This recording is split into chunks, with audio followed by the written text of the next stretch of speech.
that globally there are, different chambers all over the world, and they're working locally. But what ABWCI is doing is ABWCI is working on the entire journey to take this voice, this entire thinking globally as such. And our mission is to establish collaborative ecosystem to engage, network, identify, and leverage market opportunities globally. And with this, must have seen, and you are all our members, we are now engaging with various stakeholders. We are engaging with government, civil society, private individuals, companies, to see that, how we can create this entire thinking about, creating a larger, bigger ecosystem as such. To do this, we also feel that there is a consultation, there's a dialogue which is needed from this perspective as such. ABWCI Dialogue is a chat series to create a productive space that invites key stakeholders of this ecosystem to join and listen to women in business and industry experts, talking about their ideas, journeys, experience, and challenges. Today, in this episode, we will talk to Heather, our global ambassador, and also looking at how he, from global south, going to global north, now based out of Canada, how he is helping women entrepreneurs and also helping entrepreneurs in general. And this will be basically very, very helpful for us to understand what is the psyche of investors. Because there are 4 things which are needed if you want a successful business to operate. One is access to capital, access to entrepreneurial ecosystem, access to good technology, and access to market. And this is really, really needed for this. And to bring this entire thinking of it, we have requested, Heather to come on this dialogue series and let us know his experience, his ways, and what is the expectation of investors when they come to invest. Now about Heather. Heather was born in a small town in Bangladesh from a humble middle class family, which he writes. Now he is a global citizen, and with over career of over 30 years, he's very influential in his ways working for the betterment of society across the globe. He is the founder of IPSSL Group and business, which he creates business summits, a platform to network, and also an e-marketplace to connect with the right business partners, advisors, investors, and the government organization and agencies globally. We are delighted to have, Heather today, and as a guest speaker, and also to take this forward. I have few questions, and I feel that these questions will really help our women as our audience and our women as entrepreneurs to see how we can learn from your experience, Heather. Welcome to ABWCI Dialogue, Heather, and we are wholeheartedly, we welcome you, and we feel honored that you are joining us today. Thank you so much. Good morning. Thank you. Thank you. So Thank you, to take this dialogue forward, I have some basic questions, which we felt that are important to take this entire episode and also the series forward. Coming from a humble background from Bangladesh, now in Canada, from your journey, what was important as an entrepreneur, yourself? Because first we want to know your journey, and then we'll come to your new, you can say, the way which you do in terms of, because I've been following you from very long now. So I see you very successfully integrating the whole values of entrepreneurs with investors and all that. So first, your own personal journey, and then we'll come to how you're helping and how we can learn from you. Over to you, Heather. Thank you very much. Thank you. It's a pleasure joining ABWCI, and thanks for crowning me as global ambassador of this prestigious organization and effective organization. Thanks for your question as well. My name is Dr. M. Haidaruzzaman. As you have mentioned adequately, I do live globally, but I say that I have an address in Canada, but at the same time, I say I was born in a country like in Bangladesh, but I think I have spent more time overseas than in Bangladesh. So and it has been a long journey of many years, over 40 years by now, and to over 130 countries and territories in the world. Well, the journey of an entrepreneur is very important, that what you have in your mind, what you want to do. Like I used to, dream something. Like a spirit has to be created within your mindset that I must do this. I want to do this. I want to be an entrepreneur. I want to be a business woman or businessman. That is what has to be the goal. That has to be the mission here, and that should be driven by an excellence, a zeal, a feeling, a challenge, a heat, something that is will generate like an airplane is taking against the air. It's not taking in favor of the air. So like in my early stage in my life, what happened? My father was a big businessman in Bangladesh. He was one of the largest food grain supplier of the government. But at one stage, my father, back in 1980, beginning of 80s, he became almost bankrupt. He went out of business. And that put us into big crisis. Like from a very higher than a middle class family, we dropped into a lower middle class family. And it was a challenging affair for me to continue my education and education of my other siblings. We are 7 in numbers.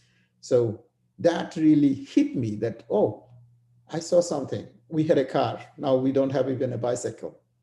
And my mom used to cook 4 or 5 items every day, every meal.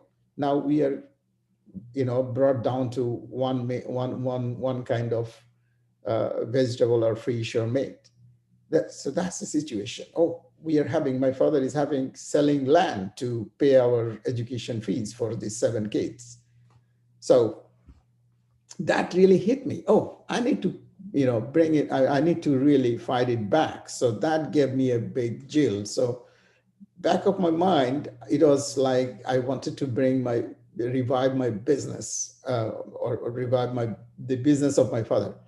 But I could not do it immediately. What I had to do is I had to take a job. I had to, work somewhere. But back of my mind was the business. So that was my target. So every single person, those who are listening here, I'm sure some of them are in business and struggling. Some of them are having problems. Some of them are having issues. Some of them do not know how to start the business. Some of them are thinking, but not just going. Some of them already went into the business and lost money and just, thinking what is the next. That's normal. This is very normal. And one should not be surprised because it's like, jumping from one place to the other or if it is a marathon, you cannot be winning in one go. You need to really keep on trying. And those who, like I say, snake charmers, if the snake charmers is very afraid of catching snakes, he won't be able to catch the snakes ever. So he has to be prepared that the snake will definitely bite him, and he has to take his all preparations. So in business, one thing that I have learned from my early life is that there will be success and unsuccess.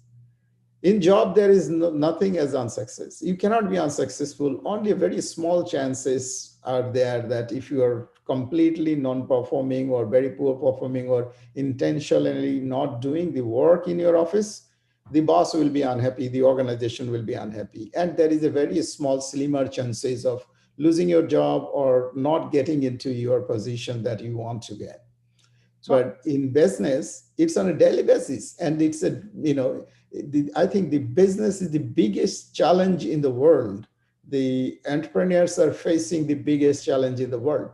Think about yourself, think about myself, think about other friends of us who are here in this room tonight. So I mean, lot this to is, learn, because Dr. Heather, my thinking is what you're saying is making a lot of sense for our entrepreneurs across the world, because today, entrepreneurs from across the world are joining. Your network is joining, your friends are joining, and also members of ABWCI joining. So what I have, gathered from what you are saying is, what is important is, if there is uncertainty, there is also success. And there is also the thinking, if you are not, if everything is simple, it's going simple, I think then we are not looking at large rewards as such from that perspective.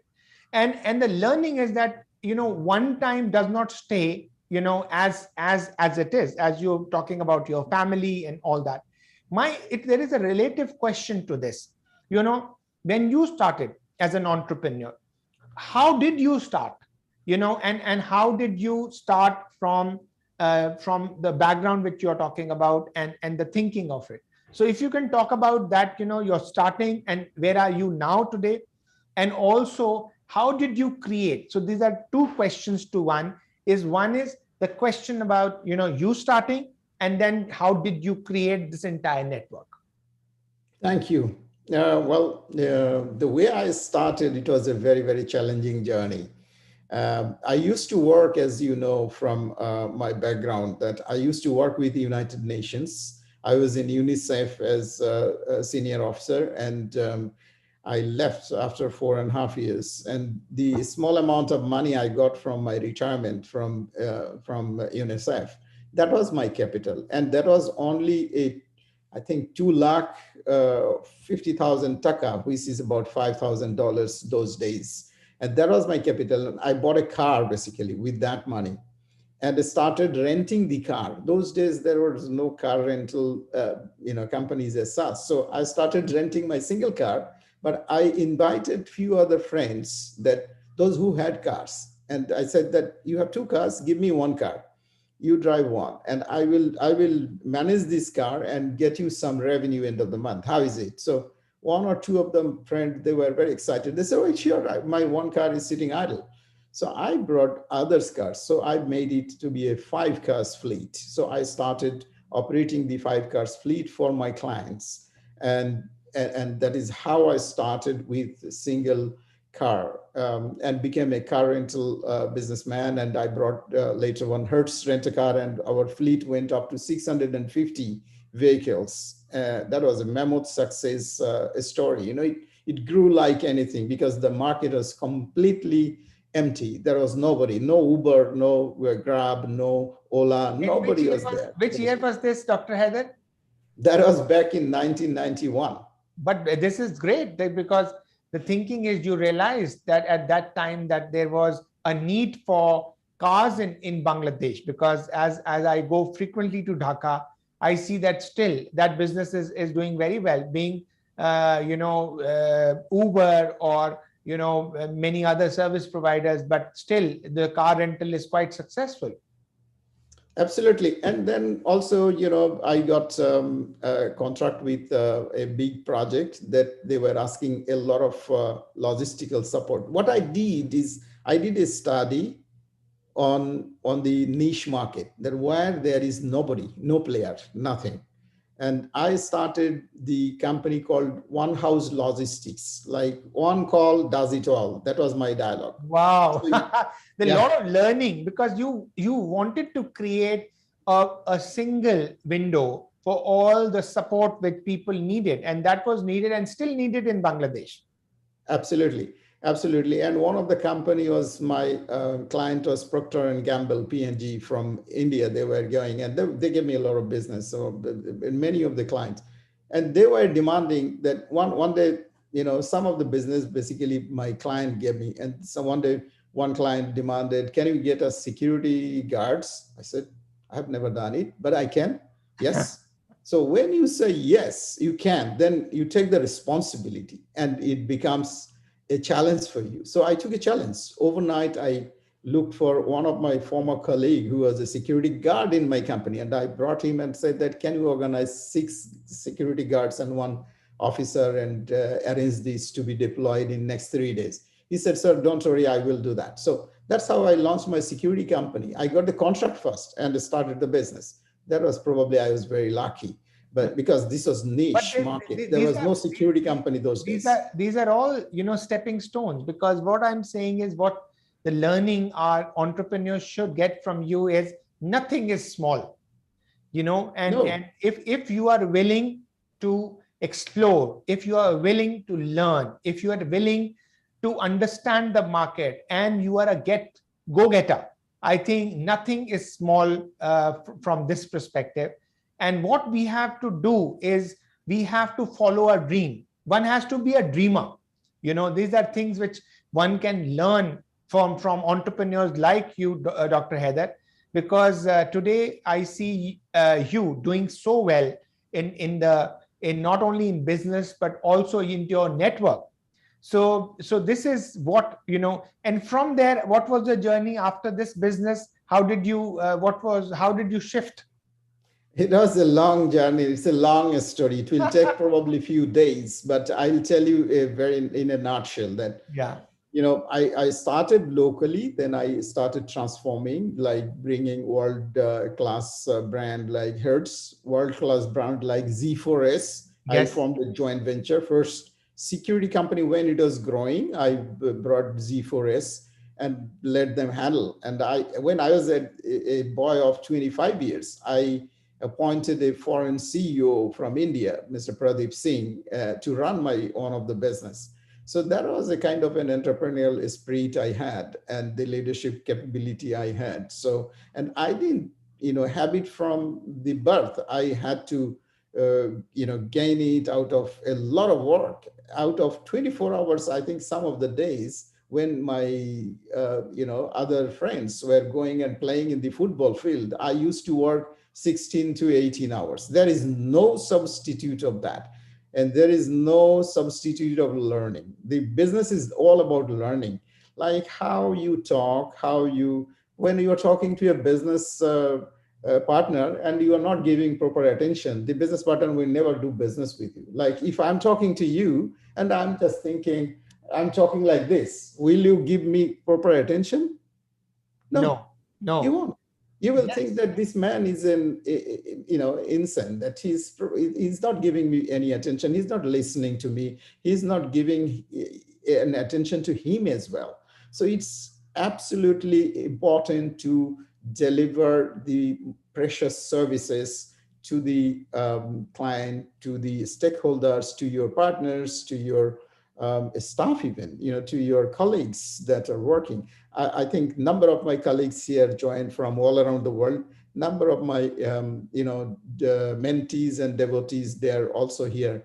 I can see some of them, not too many, but some of them are already here and they're listening and they know how do I operate my business. So since then until today, it's all about a quality I'm striving and thriving and fighting for. Likewise, I say every single thing is a quality, that how you talk is very important.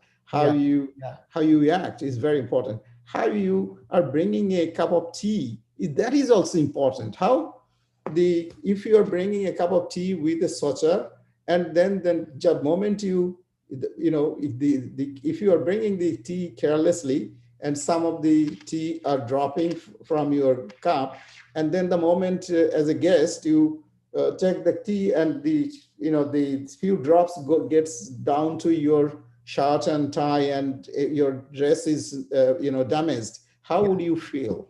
No, What that's would be true. your feeling about? And these are basic etiquettes which, you know, and this is a candid conversation today. I'm very glad that you're very particular about it, and a lot of people are learning that, you know, because as you know, all over the world there is now many people. If you look at the late 90s, then now in present time, they want to become entrepreneurs, you know, and they also want to take the plunge into entrepreneurship. So I think from that perspective, you started from Dhaka, you know, and then now you are a global company as such. From this perspective, what are the qualities you feel are important when an entrepreneur wants to go global? Thank you. Well, you need to feel global yourself. You need to make your mindset that you are a global. Like when people are asking me, where are you from? I don't answer. I answer, I'm from this global village because I believe in a concept of global village. The world is too small to me. The world is not too big. Once upon a time when I was a small, when I did not travel anywhere, my village was the biggest thing. I used to think the village is big. I used to think my country, the city is big. I used to think Dhaka is big. I used to think Bangladesh is very big.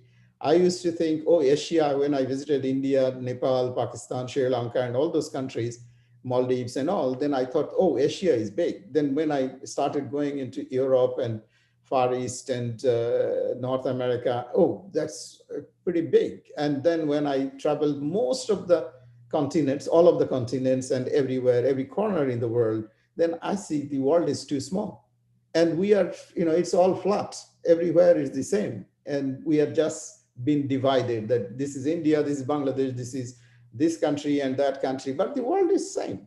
It's nothing big. And it's easy to reach from one corner to the other corner in 20 hours. It's a 20-hour journey. Oh, world wow. is a 20-hour journey. Yes, Nothing. good. This is a good thinking, and Dr. Heather, and good to see that, people like you who have not only become successful, but made many people successful. I can tell you, because the reason is that, as you're saying, from this entire perspective, it's a 20-hour journey. You can reach anywhere from Australia to to US, and maybe from US to maybe Latin America, and then coming to South Asia as such. It's maximum 20 hours, the longest you can say a plane ride.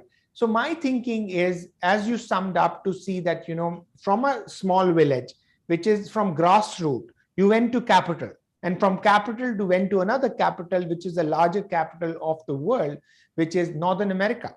And now you're based out of Northern America and now conducting business. So from business, from Dhaka now to a global thing, what are the learnings one can learn from you? If for entrepreneurs as such, a learning, maybe one or three learnings, which is 1, 2, 3 learning, which you feel are very important to become successful entrepreneur. Thank you. Well, one is very important, that you need to be a student, not a teacher, that you want to learn things. So every single word you are hearing, every single thing you are seeing, every single things you are experiencing, take it as a learning process. It's very important. As an entrepreneur, we don't take assess institutional training, which is a mistake. And this is where I would say that ABWCI should take serious steps to teach or to orient the people that want to be, in business, that want to be entrepreneur. You should be orienting them, because it's not a simple journey. Because I learned from my mistakes, and the mistakes has been too intense in some extent. Like I lost a lot of money, and that has been a very costly affair and all those. So number one is knowledge, that you need to be always in quest, that you want to learn something new and what is going on. You need to be very fast in updating yourself. And then the next is the internet era now. Technology And internet era, that you need to be updated on that, what is going on in the world. And if you are not updated, then you are out of business. And then the third thing is your goal. Where do you want to go?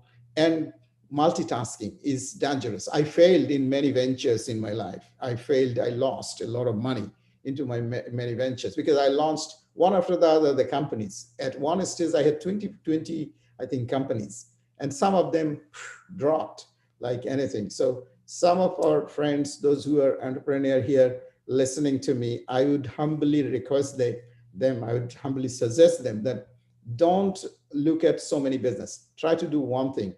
And that can be your brand. Like KFC, Mr. Sanders did not start 10 business. Look at McDonald's, they did not. Look at Mr. Tata, they are now diversified, but initially what? You will know Tata as what? For what? Vehicles. And now Tata has many businesses because they have solid ground, and they did not do it at the beginning 100 years before when they started their business. Look at Mr. Ambani. You used to carry and ferry the things, but he didn't start 10 business in his lifetime. His sons are starting many business now because they have the cash flow. They can sustain. They know they have the expertise. It's not only money that you can do business with. Money alone is not sufficient. You need the knowledge as well. The Right. biggest thing you need to have is So your not knowledge, and one that has to with be clear. what learning which we can take from you is, one is you should be aware and you should create, or you should be knowledgeable about things around you, to see that what's happening, what is the change coming. You have to evaluate that change. You have to think that how the change will embrace you. If you don't know that how it will embrace, it will be difficult as an entrepreneur. Second is that technology plays a very big role. Now you have ed tech, you have so much food tech, you have so many technology which is there, which will be basically bringing this entire business as such. And third, you are saying that all this you should be very, very focused. Yeah, the focus is very important. If you start businesses also, the thing is there should be, all this business should converge into something, because if you start different multiple businesses in differently, I think that would be very, very difficult to really look at those aspects as such. So I think that is the three learning as such. My last question, and then we'll open the questions for the audience as such. My last question to you is, what two or three things which you want to tell to our women entrepreneurs? As as a man, you have become successful. Okay. We talk to a lot of women, and the women always feel that there is so much differentiation, or there is definitely, men can be successful, not women.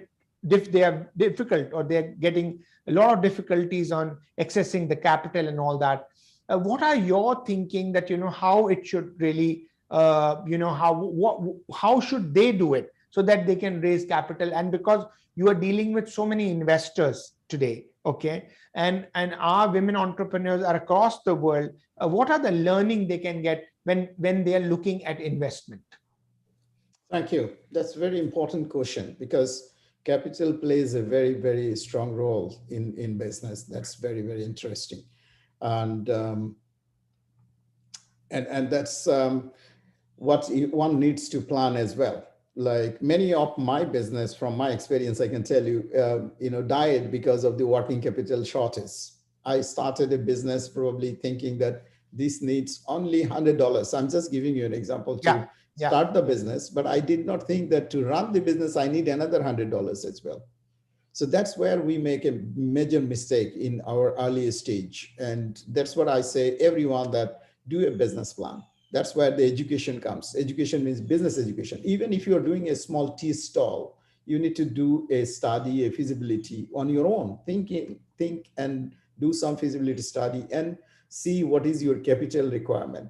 If you need to take a shop on rent for, say, 20,000 rupees or dollars, then you need to think that what is the working capital. You need to buy ingredients. You need to keep the business afloat before you get the revenue, before you get the profitability and cash flow. So that's very important. This is one aspect is missing. And many of our entrepreneur friends are struggling right now because they never foresee these kind of things. So it's very important to prepare a business plan. Every single person that want to do business should do a business plan. I'll just give you an example. One of my very young friend, a very young kid from Bangladesh, her name is Rumpa. She's here. I have given her a crown and named her to be the mushroom queen in Bangladesh. Because she is the only one I can see selling mushroom, promoting mushroom, doing mushroom. She's talking about mushroom 24/7. And she was very frustrated 1.5 years before when I met her first. And I have been telling her, no, you should continue. You should not give up. You should do this. You should diversify, and you should, try. And look at her LinkedIn profile today. She had zero visibility because when she was posting something, nobody used to look at it. I was only the one probably in some stage that was putting a like in her post. Now today, anything I'm watching, that anything she's posting, she gets immediately 20, 30, 40, 50 likes, meaning she has diversified, she has brought the ideas much more clearer. She has added value already. So it has taken time. So she needs to learn. I'm just giving you an example. Same goes with the multi-billion, multi-million, multi-billion dollars worth of business. Well, coming back to your point that how we can help the global female entrepreneur. Yeah, it is more than 50% of the world's population is female right now. So we have over 4 billion female population in this planet. And we definitely cannot ignore, we cannot definitely, just avoid them. It's very important that we empower them rather. We need to utilize them. And I feel more comfortable, and you will see that I have probably referred so many of the candidates, those who are only female. And today, unfortunately, my apology that we two male are talking, No, and definitely I'll be expecting our female friends to come and ask us question. no, this But is next time I would request you to this is please bring one of our female partner, female global ambassador, or our country president to be also co-host in addition to you. But Dr. Heather, I just wanted to put it properly for all our audience and also people across the world, is that what is important is also men supporting women. As you are one of the biggest supporters of women in terms of talking about women, helping women on not only on creating value but creating capital, also helping them, mentoring them, and all those aspects. So my thinking is, it is not that two men are talking. It's basically two main supporters, who are supporting the whole ecosystem.